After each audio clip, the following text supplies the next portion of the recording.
Good afternoon. My name is Bruce Lichorowic. I'm the CEO of Galen Robotics. We come out of Johns Hopkins, so this is a robot that comes out of the Johns Hopkins lab. Has quite a pedigree on this. We have 41 patents filed. We finished our Series A, $20 million Series A 2 years ago. We're in FDA submission now through a de novo, and we have partnership agreements with Integra and J&J and a bunch for holding their tools. So what this robot does, it holds the tools that the surgeons already own. These are not our end effectors, and this is the reason why we had to do a de novo. If we had our own end effectors, then we could have done a 510K. But because these are tools of another company that are being attached to the robot, we're offering a 75 micron precision rate on and accuracy rate on their exact same instruments they would have used anyway. So you can kind of see what we do. We attach it. They let the computer know what's attached, as you can see in the bottom, and then they obviously go to work with their tool set. Very unique robot. It really is the first cooperative robot going through FDA today. This is an example of accuracy. Left-hand side, we asked 100 surgeons to touch the red dot, hook the robot up, touch the red dot again, and this is what happens with the exact same tool they've been using. So obviously it can reduce fatigue, it can improve workflow. At the same time, we know at some point in time this will help speed up the surgeons. All robots do. Another drill that done's out of Hopkins is we have the ability, or they have the ability, to drill the top of an egg off with a raw eggshell with the drill. This is a go, no-go test at Hopkins. You have 5 minutes as a surgeon to do this. We can do this in pretty much 90 seconds without having and this is very applicable to spine surgery. So where do we live? We're going to start off in the ENT space, is what we're in the de novo in now. We'll move into neuro. Narrow corridor surgery. After that, we'll go into a soft spine.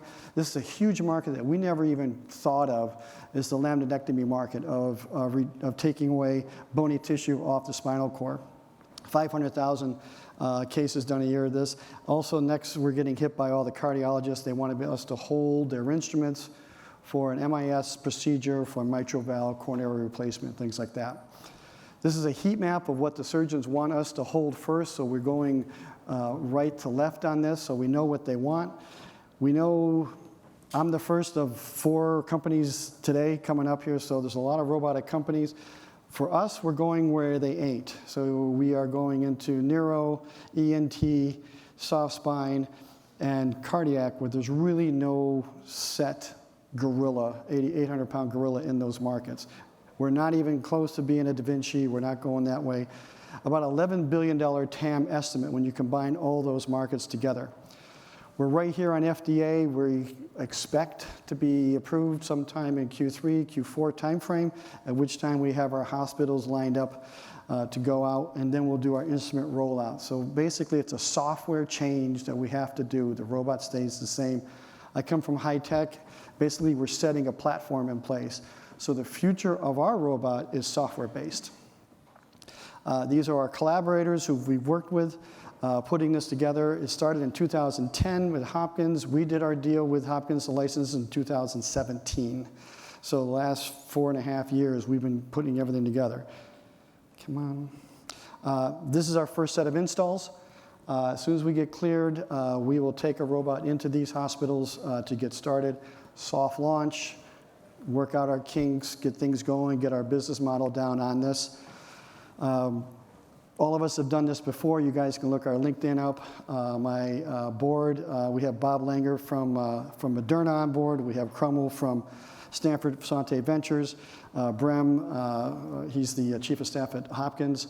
Froelich from Deutsche, and Earl Slee from former BizDev of Medtronic.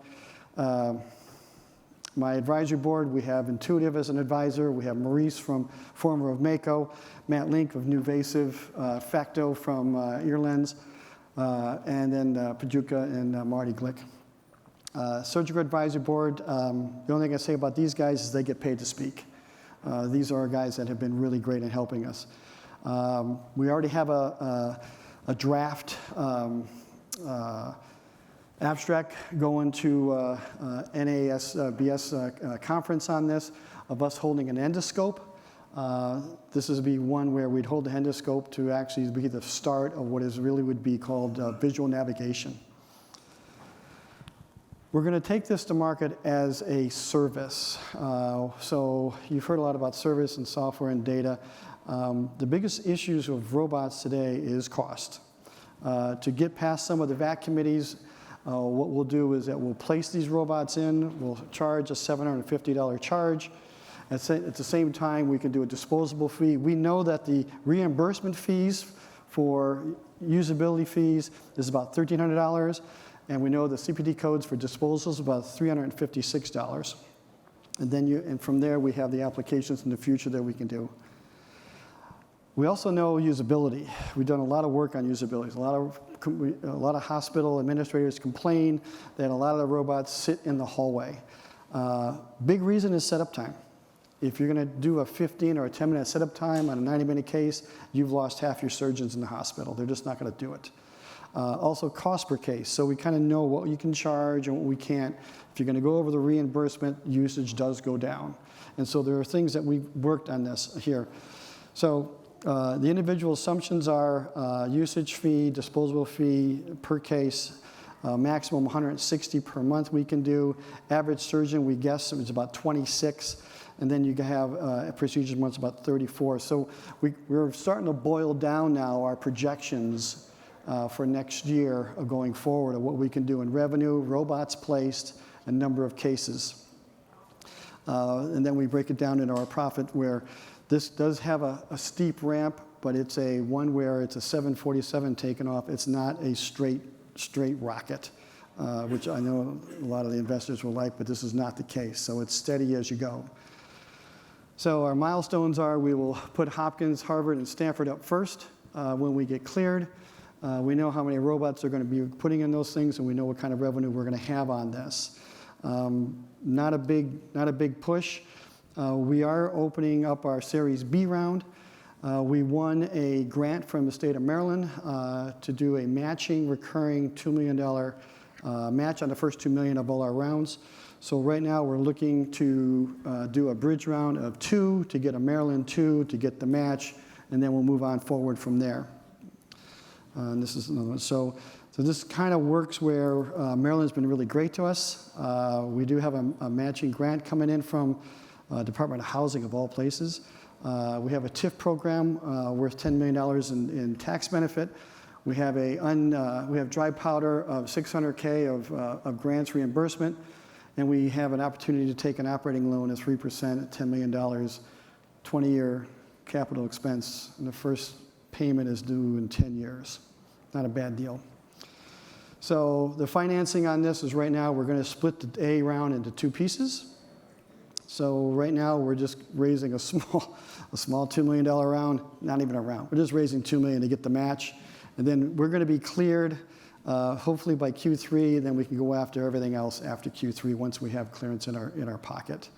And the use of funds obviously is the first set of hospitals.